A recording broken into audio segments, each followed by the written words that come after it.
दीदी, मैं आपकी तरह फास्ट फास्ट काम नहीं कर सकती।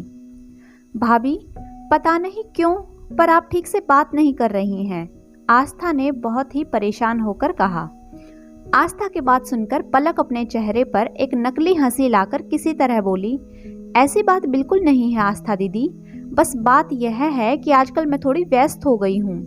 वैसे भी मुझसे सारा काम जल्दी फटाफट नहीं होता, मैं थोड़ी सुस्त हूँ ना, इसलिए आजकल सुबह जल्दी उठकर रात में देर तक जागकर काम खत्म करती हूँ। मैं सभी तेज काम करने वालों की बराबरी नहीं कर सकती ना, जैसे कि आप और मम्मी जी इतना फास्ट काम करती हो, इतना फास्ट काम मुझसे नहीं होता।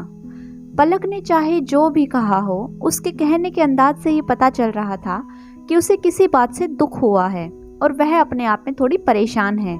कहीं ना कहीं उसका दिल दुखा है और वह अपनी बात कहना तो चाह रही है लेकिन ठीक तरीके से कह नहीं पा रही है। बहरहाल अभी सुबह सुबह का वक्त था, थोड़ी देर में भैया माँ पापा सब नाश्ते की टेबल पर जमा होने वाले थे, इसलिए आस्था ने बात को बढ़ाना उचित नहीं समझा और वो जैसे ही नाश्ता सर्व करने में पलक का हाथ बटाने गई, तभी पलक ने उसे किचन से बाहर ही रोक दिया, यह कहकर कि दीदी आप वहीं रुकें, मैं सब कुछ लेकर आती हूँ, सब बन चुका है, आप चेक करके बताइएगा कि कैसा बना है।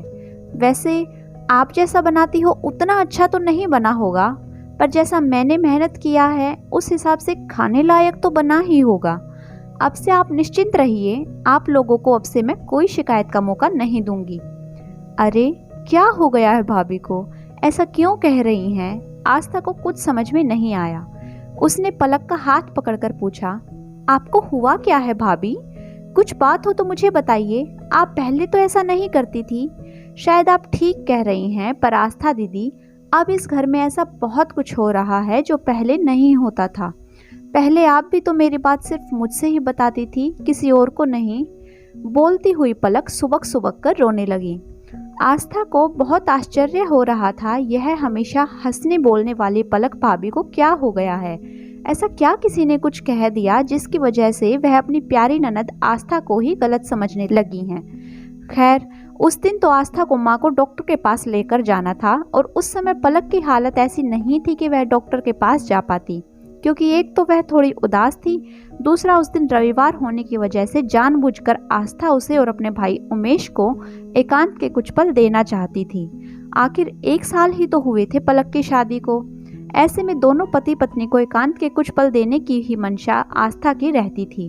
पर क्योंकि अभी पलक कुछ और ही माइंडसेट लेकर चल रही थी, तो उसे इसमें भी आस्था पर यह शक हुआ कि आस्था घर में सबको यह दिखाना चाहती थी कि वह पलक से ज्यादा स्मार्ट है और अकेले ज्यादा काम कर सकती है, जबकि आस्था का मन बिल्कुल साफ था। दरअसल आस्था इसलिए तो आई थी कि वह अपनी भाभी के साथ कुछ समय बिता सके और अपनी माँ के इलाज में भी मदद कर सके।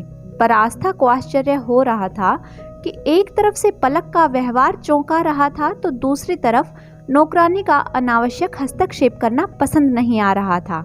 खैर, कुछ गौर से देख समझकर आस्था को पता चल गया कि नौकरानी रमा ही है जो पलक के कान भर रही है। एक दिन आस्था ने रमा को पलक से कहते हुए सुना, देख लो भाभी, मैं ना कहती थी कि आस्था दीदी कामकाज में बहुत तेज है, अब आपकी ननद आ गई है, अब आपको कोई नहीं पूछेगा, वह तो बस अपनी ही बात चलाएंगी और तेजी से घर के सारे काम निपटा कर रख देंगी ताकि सब आपको फूहड़ और स्लो समझ सकें। वैसे भी वो एक दिन माँ जी से कह रही थी कि पलक भाभी कामकाज में बहुत स्लो हैं।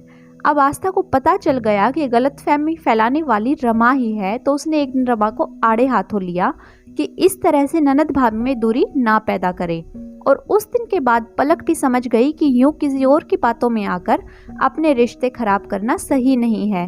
दूर होते हुए रिश्ते पास आ गए थे। आस्था ने बहुत समझदारी से इस रिश्ते के गठन को बिगड़ने नहीं दिया था, बल्कि अपने परिवार को एक सुंदर आकार दे दिया था। अब फिर से दोनों ननद भाभी में बहनों जैसा प्यार था और सहेलियों जैसा खुलापन।